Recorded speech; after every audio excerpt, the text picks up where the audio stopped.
Bismillah wa salatu wa salam ala Rasulullah. Welcome back after Salah and the lunch. Hopefully you had both of them a good one.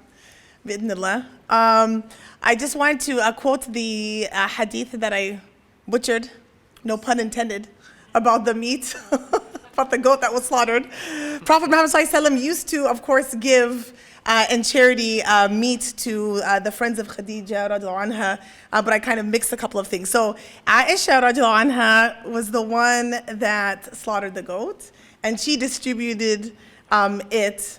So the hadith says, Aisha radiallahu anha narrated that they slaughtered a goat, and the Prophet sallallahu alaihi wasallam asked how much of its meat remains. And then she replied, nothing remains except the shoulder piece. And Prophet Muhammad ﷺ said, everything remains except the shoulder piece, meaning that whatever was given was actually for their account. So in a sense, she gave everything away and only had one piece of meat. That piece of meat is not really theirs because that wasn't the charity, but the charity is in the account of Allah subhanahu wa ta'ala. And that was related in Al-Tirmidhi. So just wanted to quote that properly, inshallah. So what's beautiful about Omar bin Alkhattab, as all of the righteous scholars, that justice, and especially with Omar bin Alkhattab, justice he was so keen on it. Whether it was during his night patrols, whether it was in the marriage of his son to a woman that we're going to talk about, a particular woman. We're going to talk about different instances that shows how keen Umar radiallahu anhu was on being just, on being fair, on doing what was in accordance with Quran and Sunnah. That was of utmost importance to him, regardless of tribe, regardless of gender, regardless of age. So that's true justice, right? Where it knows no differentiation, right? There knows no preference or favoritism. So that is the justice of Umar ibn Khattab. So during his time, in accordance with his already just character, he really continued to show that, including women, show that his justice, his trusting of them, his seeking shura with them, not as a way of showing, oh look, I'm good to women. No, this was part of his rulership and part of his wisdom, that he saw the elevation of women as Allah had meant it to be, if that makes sense. You know, Islam, Allah subhanahu wa ta'ala is the one that gave the rights to women. Allah subhanahu wa ta'ala is the one that elevated women, and those who are righteous continue in that tradition, if that makes sense. So there's many examples that we want to share today, inshallah. The first of which was the abolishment of the triple divorce. I'm not going to go heavy into the fiqh because this is a fiqh issue and I'm not a faqihah, alhamdulillah. However, it is very interesting. So as you know, when a man wants to divorce his wife, and there are rulings of how a woman can proceed if she wants to divorce her husband, that is a different procedure. But if a man wants to divorce his wife, he would pronounce that she is divorced 3 times. And this happens over a course of time. It does not happen in one time. And there's allowed 2 times in which a man can do that. The 3rd time is the final divorce. Meaning, in one time, if I say you're divorced, that's one time.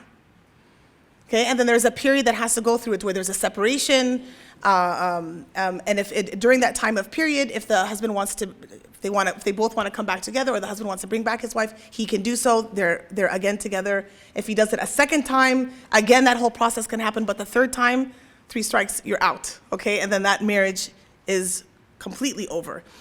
Yet, and this is how Prophet Muhammad ﷺ used to do it in his time. Abu Bakr as-Siddiq used to continue in that tradition, following this methodology. However, in the time of Umar ibn Khattab, he was really seeing that people were not taking their words and just throwing the covenant of marriage very lightly. So anytime somebody would get angry, say, "Inta talaq," you're divorced. You cannot do that. Allah's words and Allah's contracts cannot be treated ever so lightly. The marriage, it's very interesting. The marriage between a man and a woman is highly regarded in the eyes of Allah subhanahu wa ta'ala. So it is a contract, it's something official. It is the blessed union between husband and wife, and the only way in which formally, legally, in the eyes of Allah subhanahu wa ta'ala, and spiritually, a husband and wife can get physically together and, of course, start a family. This is the only legislated way. So it is a very heavy contract. Allah subhanahu wa ta'ala tells us in Surah Al-Mu'minun, this is one of the signs of a believer, of the Mu'minun, is one who abides by his contracts, follows his promises, does not break them, So in times of anger, frustration, okay, it happens. But it was not something to be taken lightly that a man can just pronounce divorce at any type of irritation. So this was a decision that was made, Omar bin Alkhattab, to count the 3 divorces as one and to make it complete, as if there had been time in between and so on. He was not changing the fiqh of Allah, but he wanted to make a political decision to stop people from abusing this procedure and just taking marriage and divorce so lightly.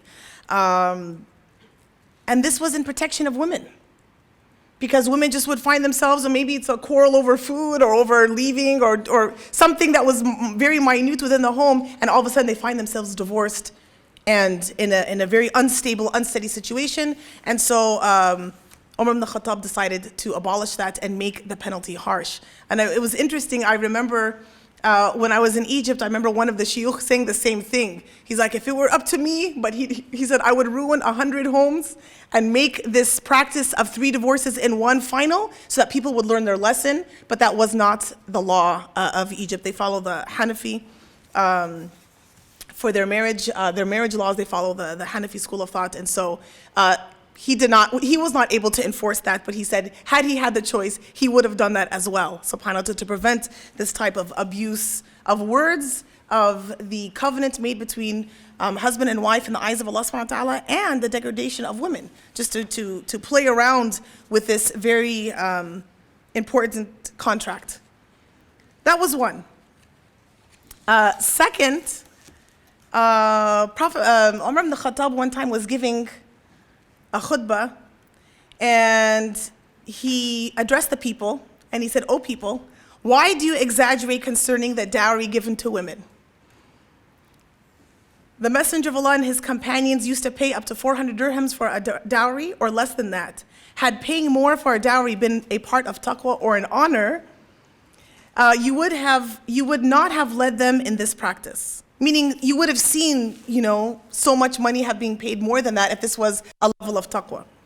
Therefore, I do not want to hear about a man who pays more than 400 dirhams for a dowry. This is what Umar bin Alkhattab was telling the people, and of course, men and women were present.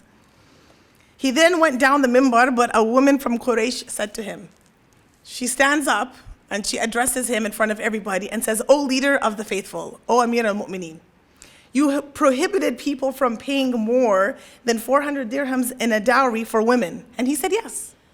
She said, "Have you not heard what Allah sent down in the Quran?" And he says, "Which part of it?" Okay, so be specific. What part of the Quran? And she said, "Have you not heard Allah's statement? وَأَتَيْتُمْ إِحْدَاهُنَّ قِنْطَارًا." This is just a portion of the ayah in Surah An-Nisa, Surah 4, verse 20. "And you have given one of them a qintar," which is an amount, a sum. Umar bin Alkhattab at this point, "Oh Allah, forgive me." He went back onto the mimbar and he said, "I had prohibited you from paying more than 400 dirhams in a dowry for women, so let everyone pay what he likes from his money." And this chain for the narration of this hadith is strong.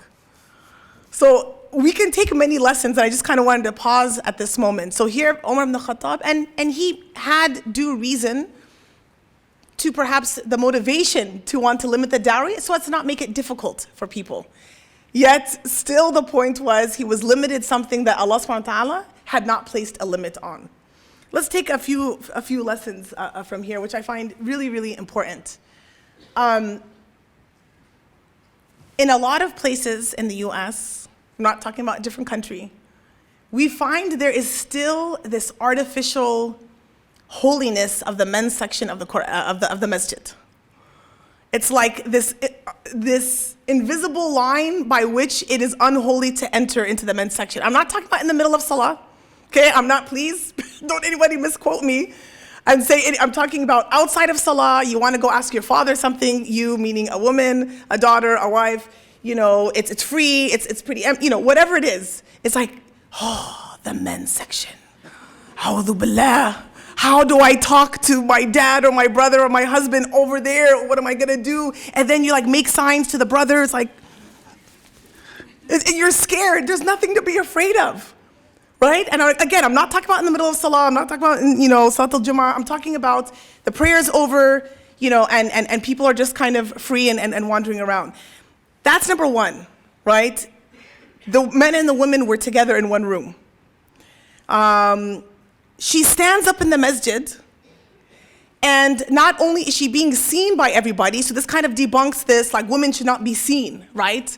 Somehow it's okay to be seen out in public, but not somehow in the masjid, which is supposed to be the most welcoming place for Muslims, right? I mean, the masjid is supposed to be a welcoming place. God bless the sister, alhamdulillah, that's working to, you know, people on the board, like the sister that asked the question about being on the board. This is a place where we're supposed to work together, feel comfortable, try to boost our spirituality and our iman. So it should be a welcoming place. So here she's being heard and she's being seen amongst the men and the women. Of course, in an appropriate manner. Which also comes to the second point, is that it debunks the whole voice is awra myth, right? And we hear this a lot, that the woman's voice is awra, and we're talking about speech. Okay, we're talking about speech here. She speaks in front of everybody, so that debunks that. Challenging a man, number one, or point A, and then challenging a man of power. She did it in a very respectful way. She said, "Ya Amir al-Mu'mineen, have you not heard what Allah has said about this?" So she says it in a very nice way. We're not talking about being aggressive and being, you know, rude. We're talking about addressing people in an appropriate way and making it a point of clarification. And I think that's beautiful. I think that's something that we should all learn from. And then the fourth point here that's very wonderful is that it was said that the anger of Umar bin Alkhattab was very powerful, but nothing would quell him. And he was not angry in this situation, by the way, but I'm just piecing two pieces together. But nothing would quell him like the Quran. So what I think is beautiful is that all she had to say is, "Did you not hear what Allah said?" He's like, "Well, which part?" As soon as she said it, he said, "Oh, by Allah, forgive me for saying something going against what Allah has said." So I think, again, so many lessons can be taken from that. May Allah subhanahu wa ta'ala always guide us and to be wise and to act upon these things in the best way, inshallah.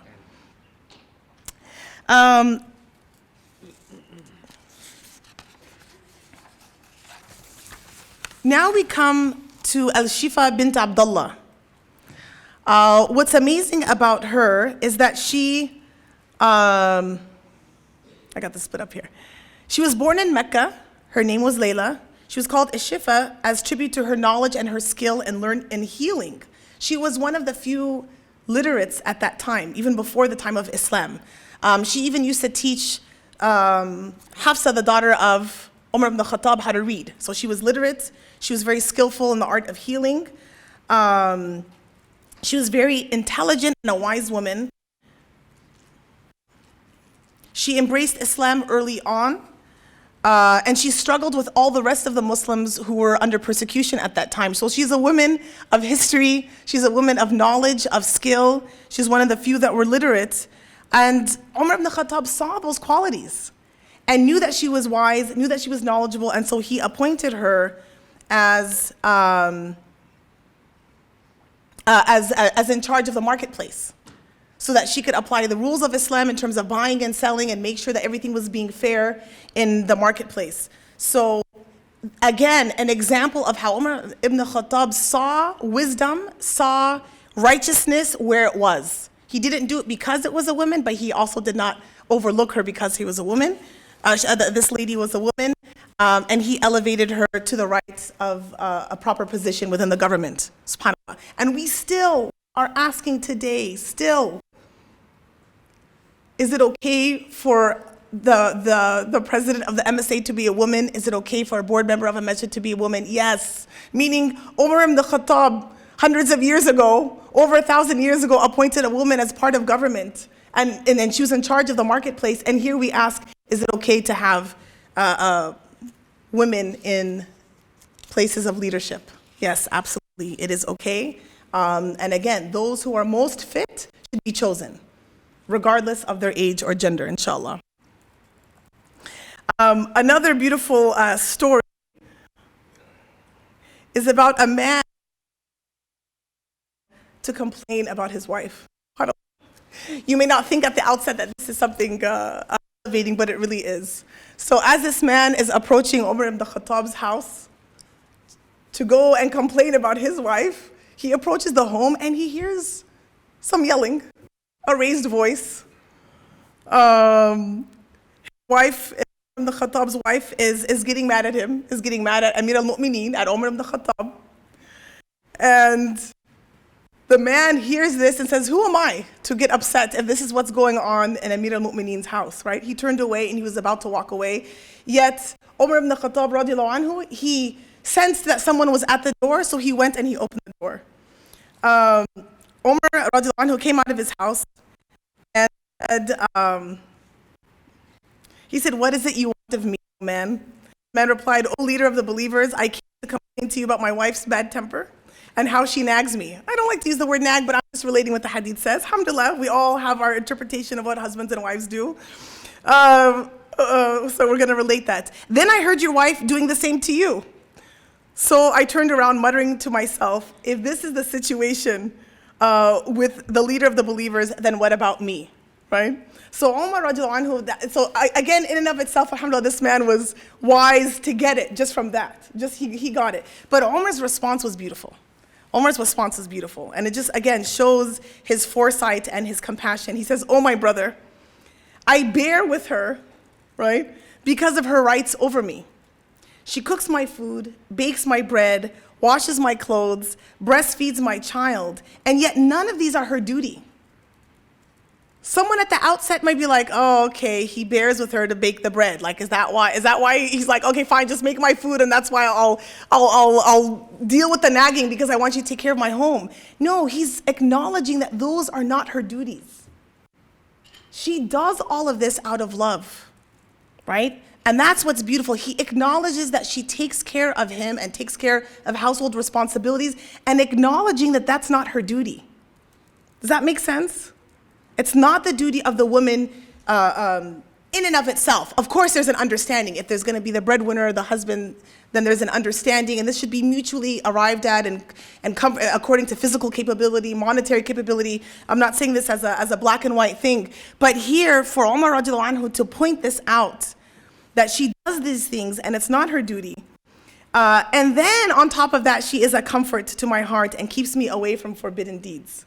Right? She fulfills me and she also comforts my heart. And he says the comforting of the heart first. Consequently, I bear with her. The man said, it is the same with me, O leader of the believers. So Umar radiallahu anhu, he says, then, O my brother, be patient with her. Indeed, this life is short. And I think this is very fantastic advice for all spouses. Because there's gonna come a point in time before marriage, oh, this person's good looking, they're good looking, oh, mashallah, they're righteous. Hopefully this is why you're choosing, you take Islam as one of the foremost reasons why you're marrying somebody. And you think, okay, but you get tired, things happen, and you're gonna see the ugly side of the other person, right? We try to decrease that ugly side as much as possible, but unfortunately things happen. So this is a reminder to all of us, present, past, and future seekers of spouses, that be patient. Be patient with your spouse. Yes, they will get angry sometimes. There will be, there'll be some bickering, but hopefully there is more good out of it, and there is that love and that companionship that we can overlook it. So we should bear in patience, inshallah. May Allah subhanahu wa ta'ala bless all of those who are searching for a spouse, a righteous spouse who will be a comfort to their heart and keep them from forbidden deeds, and bear with them in patience, inshallah. Allahumma ameen. Here we also see in the time of Umar ibn Khattab, his consultation again with women.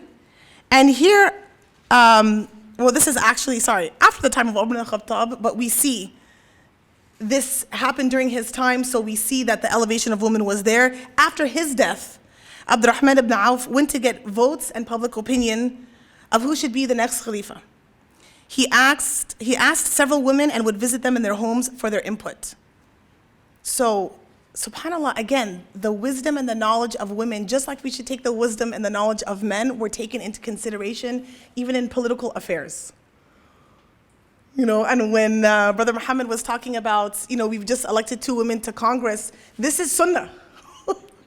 This is sunnah, us participating politically, getting shura, asking both knowledgeable men and women about politics. Politics is part of Islam. Politics is part of our way of life.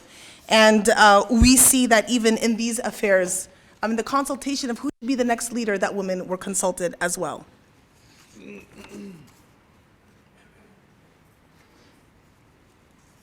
One story that I found that I thought was very touching is that Omar bin Alkhattab one time was stepping out of his home, and Qatada relates this. He was stepping out of the masjid with Al-Jarud, and he saw an old woman sitting out on the street. Omar greeted the woman, and the woman answered his greetings. She then said, "Oh, Omar, oh, Omar." She didn't say, "Oh, Amir al-Mu'mineen," right? "Oh, Omar. I was there when you used to be called Little Omar." Imagine calling Omar ibn Khattab Little Omar, right? And he's the Khalifa. At Souk Okaz, the Okaz market, when you would brawl with little boys. I remember when you were just a little boy, right? That auntie that says, "I know when you were this high." Days passed by, and you came to be called Omar, right? No more Little Omar, but now you're a man. And again, days passed by till you came to be called Commander of the Faithful, Amir al-Mu'mineen. So fear Allah. Now she's giving him advice. So first she's like, "I remember you. You were just a little boy. You used to fight with the boys. Then you became a man, and now you became Amir al-Mu'mineen." So this is beautiful, right? She's recounting some of those embarrassing moments, but also elevating him to the current situation as well. But now she's giving him advice. So fear Allah when dealing with your subjects, and remember that whoever fears death avoids sin. And to this, Umar radiallahu anhu, he cried. He wept. And that is our role model, that even when somebody is in a position of great might, power, political power, wisdom, what have you, that when they're given advice, they're able to take it from an old woman in the market, outside of the masjid. We take the wisdom and the advice of people when they give it to us. So to this, he wept. And Al-Jarud intervened. He said, so he kind of gets mad. His companion gets mad at the woman. He says, "Hey, you have the audacity to reduce the commander of the faithful to tears?" He's getting mad, like, "You made this man cry. What are you doing?" He's chastising the woman. And Omar returned, "It is all right. Do you know who she is? She is Khawla bint Hakim, whom Allah high in the heavens heard complain." This is all the more reason why Omar should listen to her words. And we know the famous story of this woman who, when her husband had divorced her, according to the times of Jahiliyyah, when a man would just pronounce as, "You are like my mother's back." This is the same woman that went to Prophet Muhammad sallallahu alaihi wasallam and was trying to find a solution. Like, he just divorced me and I have kids and I don't know where to go, and how is this proper? Like, this is not a correct way to divorce. And it is said that Aisha radiallahu anha, she was sitting so that she could not hear exactly what this woman, Khawla, and Prophet Muhammad sallallahu alaihi wasallam were saying. And yet, there was a back and forth. It was more of the woman insisting on her rights.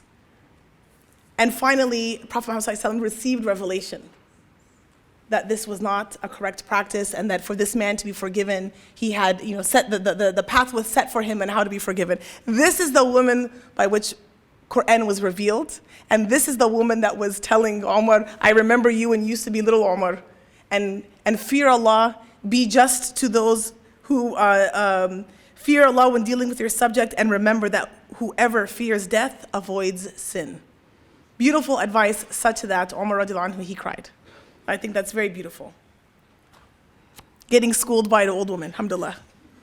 We're never too old or never too powerful to be schooled by a woman of wisdom, alhamdulillah. Another beautiful story is about, subhanAllah, Umar bin Alkhattab, he was very concerned about people who lived in the city. He would go out in the streets. We know that he would roam the streets. And one time he came upon a woman who was a traveler, and he was with his companion, Saddam. And I just want to relate to you. And And he approaches this woman with salam, and he comes close. They had a fire, and she had a few kids were running around, and they were upset, they were crying. So he and Salam approached the woman, and Umar bin Alkhattab, I'm paraphrasing, and he says, what's wrong with you that your kids are crying? Well, first he asks, may I approach closer? First of all, he mashallah, with dignity, he says, may I approach? And the woman says, if you mean no harm, then you may continue. So she's out in the open, she has a tent, she has a fire, she's cooking out at night, this is at night. And he asks, why are your kids crying? I see a pot there, what's the problem? She said, my kids are crying because they're hungry. She's like, well, what's in the pot? She said, it's just water. They think that there is some flour and oil being mixed, that I'm cooking it, but I'm waiting. I just keep stirring it. I'm waiting for them to fall asleep so that I will not break their hearts. They're hungry. And she says, woe to Umar ibn Khattab. He doesn't say, how dare you? I'm Umar ibn Khattab, what do you? He's like, we're hungry, woe to this ruler who doesn't know that I'm hungry. And he says something to that effect. Well, how would he know that necessarily you're hungry? And she said, aren't we the responsibility of Amir al-Mu'mineen, the traveler, the hungry? Look at how we treat our refugees now. Look how we treat those that are traveling, our migrants, people in search of home, for safety, for water, regardless of where they come from. Look how our governments are treating him. And look how Umar ibn Khattab, he's being chastised by a woman saying, Umar doesn't know that I'm hungry? And when she says it's his responsibility, he doesn't argue with her. You know what he does? He tells Salman, let's go to Baytul Mal, Salam. And they go get a big bag of flour and oil and some other provisions. So Umar ibn Khattab, he's ready, and he's putting this big satchel on his back, big bag of flour. And so Salam says, can't I help you with that? What are you doing? He says, no, this is my responsibility. And he carries it all the way back to the woman.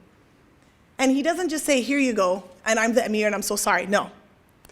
He says, here, I'll pour the flour and you go ahead and continue to mix. He's helping her cook the food. And then that wasn't enough. So Saddam said, okay, that's enough. Alhamdulillah, you brought her the food. You saw that, she's making it. Then he says, no, this is not enough. So then he said, I'll help you cool down the food while you get your kids ready. I'll help you cool down the food so that the kids can eat. So he starts to cool down the food. And then Saddam is like, okay, we can go now. Like, you cool down the food, we made the food, we brought the food, let's go now. And he said no. So he waits until he saw the food kids eat, that they were playing now. Before they were running around the pot, they were crying out of hunger. Now they ate, they had their fill, they're running around, and then they fell asleep. And Umar ibn Khattab said, now I feel we can go. Look at here the compassion for not only this woman and her child, but the fact that she was a traveler, she was in need. He didn't just say, do you know who I am? I'm somebody important. I'll bring one of my men to take care of you. No, he went and he carried it and helped her cook it, helped her cool it down, and made sure that her kids had their fill and were happy and fell asleep. Absolutely beautiful, and not some of the stories that we hear. We think of this big, mighty ruler, and there are so many stories like this in which he was very compassionate. Another is that he was, his famous night patrols, he was patrolling the streets, and he hears a woman reading some poetry. He's outside of her home, and she's kind of calling out in despair. And in the poetry she's reciting, she says, had it not been for her faith in Allah, my bed that I sleep on would have been shaken with some illicit act. And so Umar ibn Khattab went to go find out. He went to his daughter Hafsa and said, how long can a wife be away from her husband? Or a husband can be away how long can a wife stand that her husband will be away from her? And he's talking about meeting her intimacy needs. And this is something powerful because oftentimes due to Jahiliyyah practices until today, this is ignored, as if women are different species that don't have needs that need to be fulfilled. And this is talked about openly. Umar ibn Khattab asked Hafsa, how long? And she said maybe a month or 2, 3, but 4 max. And here we're talking about, a great extent of time. And so Umar ibn Khattab does 2 things. Number 1, he asks that the husband was away in jihad. He asks and says that man has to be brought back to his wife. If this woman is calling out, the husband has to be brought home. So he's off of jihad duty, In America, do we have that? No, they can be gone for months and years at a time, right? So there is a regard for that, which is beautiful. And second, he made that part of the ruling that a man cannot be away in jihad longer than 4 months, so that this wouldn't happen again. And that, again, is beautiful. Islam is so beautiful, and the people who follow it are so beautiful, because there's not one aspect of life, whether it's married life, or the hungry, or politics, or power, or women, or just every part of life is addressed. And all it takes is a wise individual who understands Islam. See, those of you who have come here to learn, and inshallah, all of us have come here to learn and benefit, a lot of times, one of the goals is we come to say, not only do we want to increase our knowledge during the knowledge retreat, but we also want to know, how can I go and implement this knowledge? And the beautiful thing here is that proper understanding and knowledge is the basis of all good action. You're going to say, wait a minute, but إِنَّمَا الْأَعْمَالُ بِالنِّيَّاتِ. Wait a minute, all actions are but by intention. So how are you going to tell me understanding is important? If you have the proper understanding and you have the proper knowledge, I count them as one, knowledge and understanding, then you can have the correct intention so that you can do the righteous deeds. And a lot of times we rush and we're doing actions. We should take action, we should, but do it with knowledge. And it doesn't take, I'm not talking about you have to be a scholar, but in whatever it is that you're going to take action in, make sure you know what you're doing. Don't just be like, oh, well, it's okay, we can do X, Y, Z.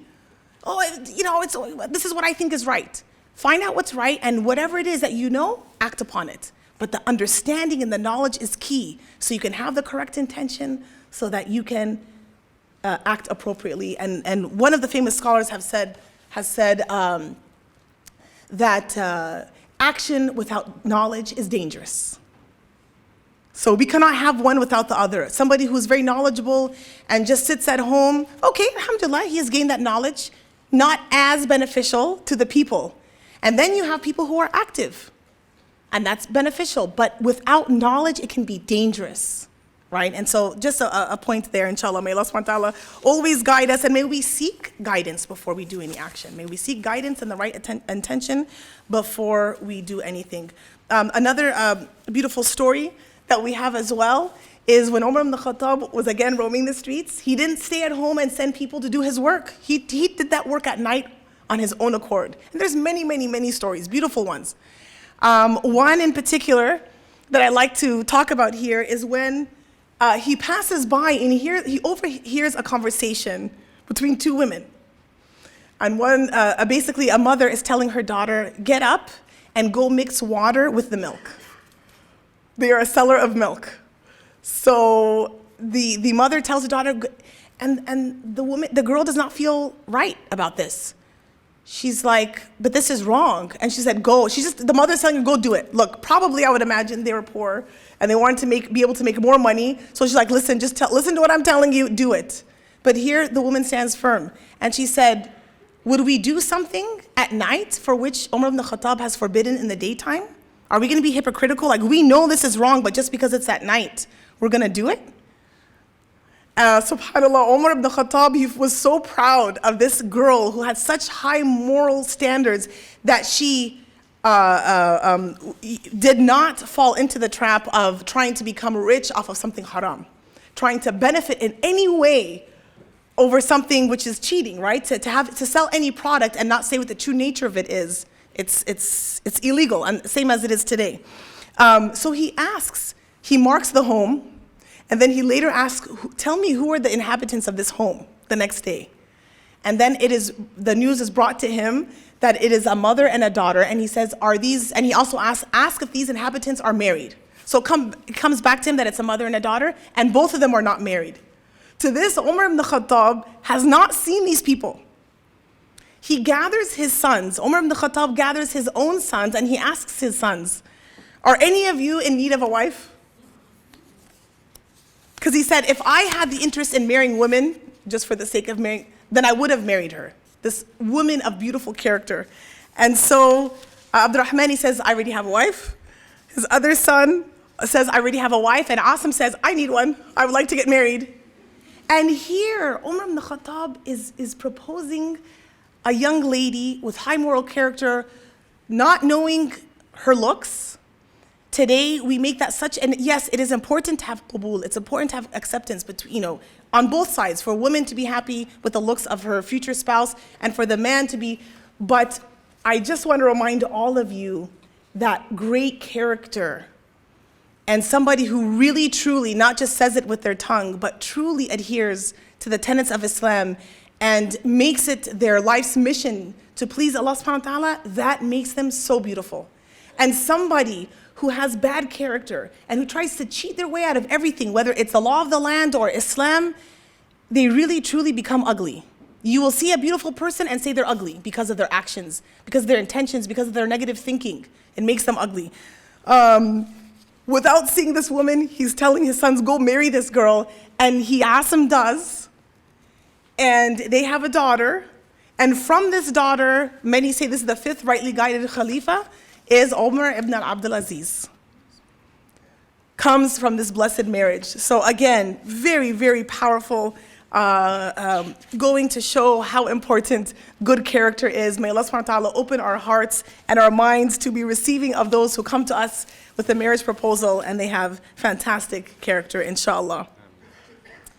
And finally, I would like to come to debunk a myth that I wrongfully mentioned last year, and that is the practice that did occur in Jahiliyyah of burying live daughters. This was a practice that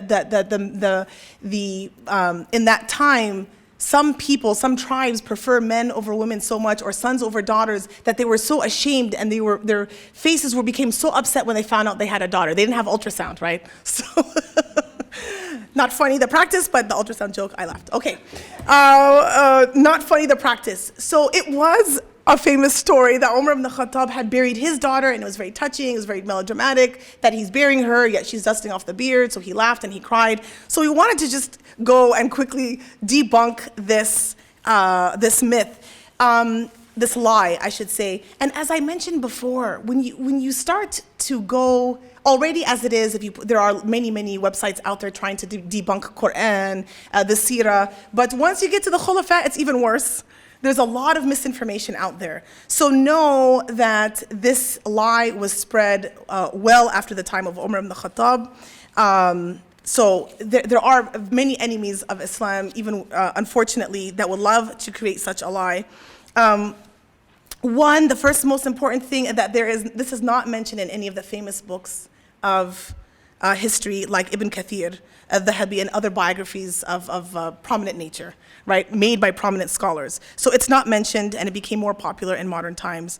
Number two, burying daughters was not known from his tribe. It was known to be the worst of the Quraysh, but Umar ibn Khattab was from Banu Adi, and they were not known to practice this. So that would be a second. And obviously, there are many women of his tribe were alive, including his sister, so that's also proof that this did not take place. Otherwise, it would have been less percentage of girls.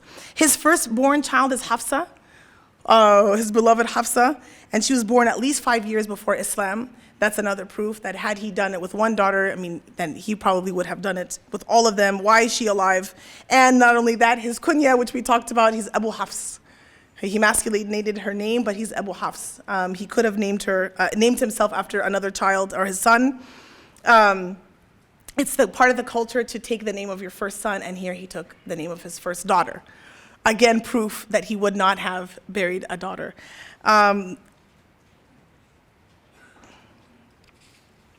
Also, there's a famous hadith of Nu'man ibn Bashir. He says he heard Umar ibn Khattab being asked about the ayah, in which it is referred, and when the baby girl who was killed is asked.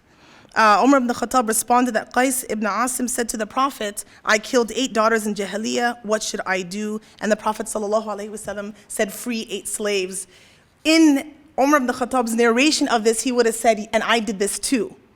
Yet when he's relating this, he's saying how somebody else asked and what the result was, what the answer to this fiqh question was.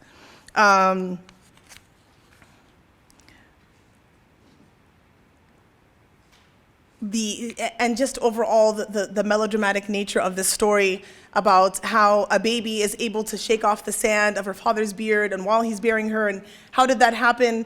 It's sketchy, and especially that's the weakest of all other proofs that we had just mentioned. It was not known in his tribe. He named himself after his daughter.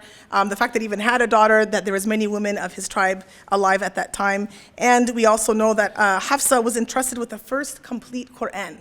The first complete Quran was entrusted to Hafsa. So we know then that that elevation, that respect for women, the fact that she was still alive, and the fact that he entrusted her with the Quran is another sign of his reverence to women, because it was the right thing to do, because he was rightly guided, because he was knowledgeable and knew that there was no preference over Allah's slaves. Right? All of us are servants of Allah subhanahu wa ta'ala, and we should love those of good character, we should love those who fear Allah, and we do not prefer race, one or the other, or gender over the other. I'd like to also quickly mention a group of lovely sisters, mashallah, very wise, after the question about the prophets. I think it was very beautiful to say that only Allah chose the prophets. You know, I could have given my opinion, but I just didn't want to mix up anything. Could have given my opinion, very similar to Brother Muhammad. Jazakumullah khairan. And I think that was very powerful the way you phrased it. I don't think I would have phrased it in such a way. Does not make my opinion what is the opinion of Allah. We don't know. And that was very beautifully phrased. And I love it that the young ladies of wisdom said, that are here in this knowledge retreat, they said, Allah is the only one that chose the prophets. So even amongst men, not all men were prophets. I mean, that's deep. We have another issue in our time where women say, well, why can't we lead salah? As if this is a way of Allah subhanahu wa ta'ala degrading women. And I'm talking about mixed congregation, because in some schools of fiqh, women can lead women in salah, right? But we're talking about, why cannot some young ladies ask, or any ladies, or even opponents of Islam ask, well, why can't women lead in a mixed prayer? This is a way of degrading women. Well, why can't men give birth to kids? Allah subhanahu wa ta'ala did not give motherhood to men, and Allah, Prophet Muhammad sallallahu alaihi wasallam has elevated the status of mothers above fathers 4 times. Why didn't Allah subhanahu wa ta'ala let them lead a salah? Why didn't Allah subhanahu wa ta'ala make women prophets? Allah subhanahu wa ta'ala is the wisest, He is the most just. He loves His creation. They are equal in their world, in their spiritual duties. They are equal in the eyes of Allah, and yet Allah subhanahu wa ta'ala made them different in their worldly affairs. But that difference does not pit one over the other, making one greater in spirituality or in the eyes of Allah, their worth. So we hope that sheds a little bit of light on that. And last thing is that sometimes when we ask, unknowingly, we're asking from a place of scarcity. Almost as if to say, Allah gave something to one group or one class of people or one gender, and He didn't have enough to give to me. We may not mean that, but it's as if, well, how come I didn't get that? Well, how come I'm not a millionaire?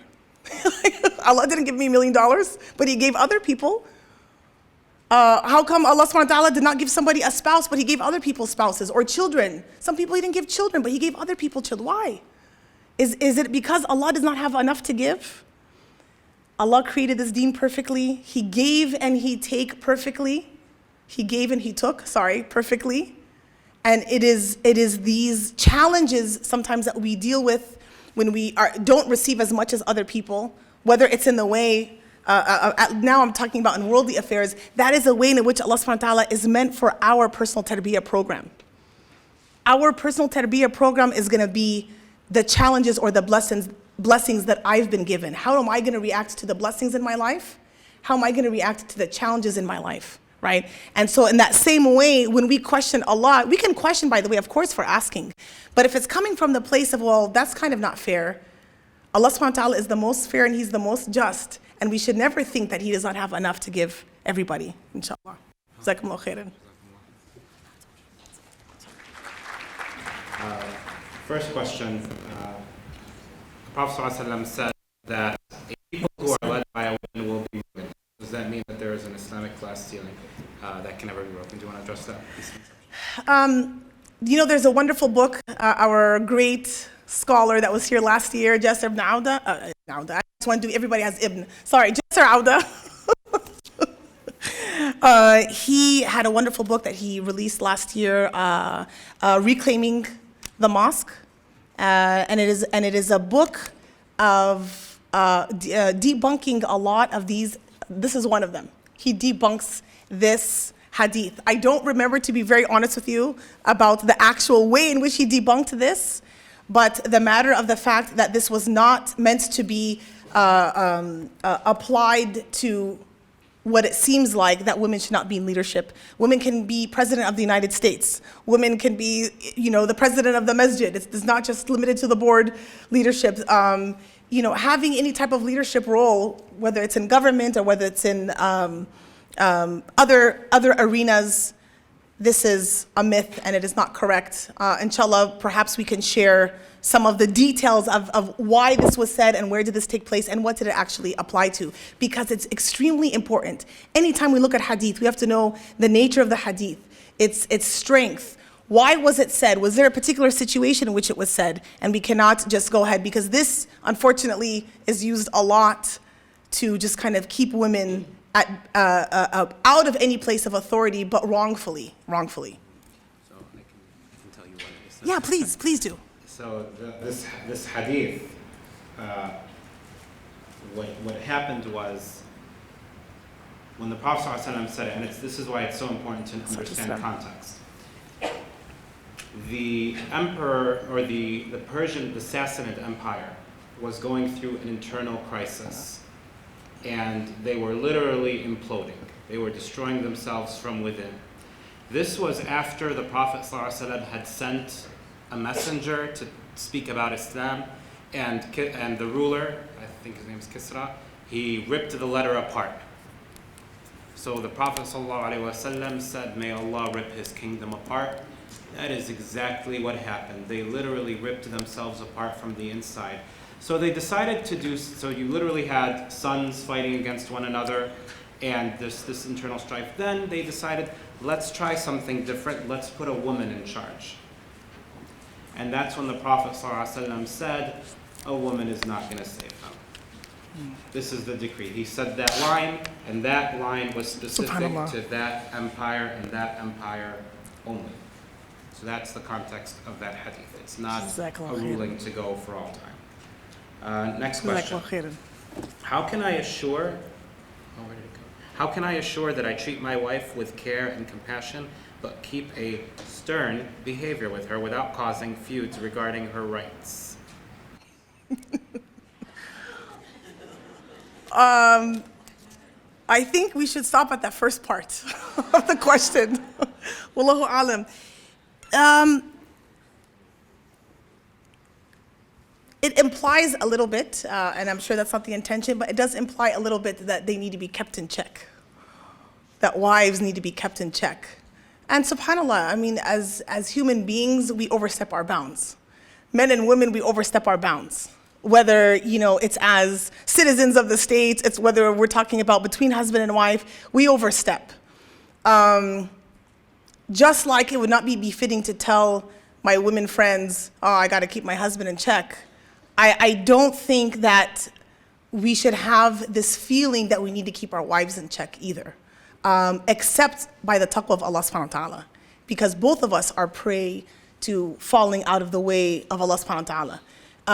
I think compassion, I think being loving, and forbearing, being patient, overlooking one's faults, because again, both of us have faults, right? Both people in the relationship will have faults, and that forbearance, that compassion, it allows for that marriage to continue. Being stern, that kind of connotates discipline, kind of connotates kids even with, I even caution to use that with children. Yes, you want kids to know a certain limit. You don't watch TV past this time. This is how you can't eat sugar or whatever. Even that, you're gonna do that with dignity, so that the kid feels the ownership and he learns to see that this is not good for me, but I also learning the respect of the husband, of the parents. But between husband and wife, that is a bond, that's a sacred bond decreed by Allah subhanahu wa ta'ala, that both husband and wife have entered into that covenant. They've entered into that contract, is one superior held over the other? No. Allah subhanahu wa ta'ala has ordained, for example, that it is the men's responsibility to bring in income, for example, right? So there are certain things that is a responsibility, but even then it can be discussed whether or not the woman, she contributes any money to the home or whether she works. As we know, Khadija radiallahu anha, she was very wealthy. She was Prophet Muhammad's boss before marriage, right? So when we talk about being stern, I don't see the need for the husband or the wife to be stern, so that there should be respect. Wallahu alam. So on the flip side of that, how can I make sure that I am fair and respectful in dealing with my husband without appearing weak or degrading of my personality? Both of these questions, I would say, connotates that we have problems in our community, and rightfully so. And I appreciate both of the questions, rightfully so. I'm going to just talk for a minute. How much time do I have? A minute? 3 minutes, okay.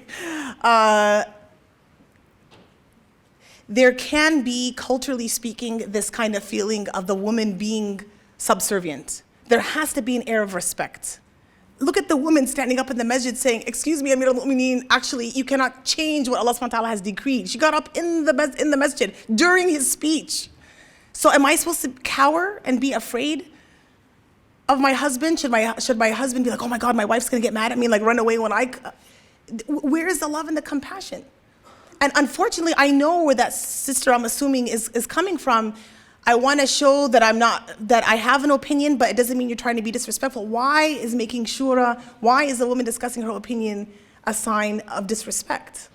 I don't want this, and I don't think it's right. Whether it's about your kids, whether it's about moving, whether it's about certain things, there has to be a final decision, and that has to be made. But we should, in a relationship, feel that we have the rights to share our opinions. And sometimes very strongly we share these opinions in a respectful manner. So do we need to feel bad, like do we need to pretend at other times that I don't have a personality, that it's just whatever you want? That's not how a marriage works, and that's not how Prophet Muhammad dealt with his wives. So I truly hope that we continuously, come to these gatherings and go to the workshops where we talk a lot about, family relationships, healthy relationships with our children, because these kinds of things can lead to the seeds of abuse, which we're seeing in our community. And no community, color, religion does not see abuse. And yes, it can happen to men, but the statistics show in a violent and higher percentage, it happens to women, which can include violence. And even within the Muslim community, it happens, and within different statuses. It's not just the uneducated or the unknowledgeable people, unfortunately. It happens. So we have to really make sure, are we living the life in the way that is pleasing to Allah subhanahu wa ta'ala? We have to throw our cultural baggage that contradicts Islam away. Not our culture, that is great. Not our food and our language and righteous traditions, fantastic. If it goes against the grains of Islam, we have to get rid of it and not mix it with Islam. And unfortunately, we still have a lot of that. May Allah subhanahu wa ta'ala guide us and make us righteous husbands and wives to each other and righteous individuals to all people. Allahumma ameen. Sister Lobna, can you quickly go back and just, what was it that Umar bin Alkhattab said about his wife when the man came to complain about his wife? If you can just pull that. Yes. And then we'll break. Salat al-Asr will be at 3:30, the Iqamah. I bear patience with her because of her rights over me. Her rights over me. She cooks my food, bakes my bread, washes my clothes, breastfeeds my child, and yet none of these are her duty. And then she is a comfort to my heart and keeps me away from forbidden deeds. Consequently, I bear with her.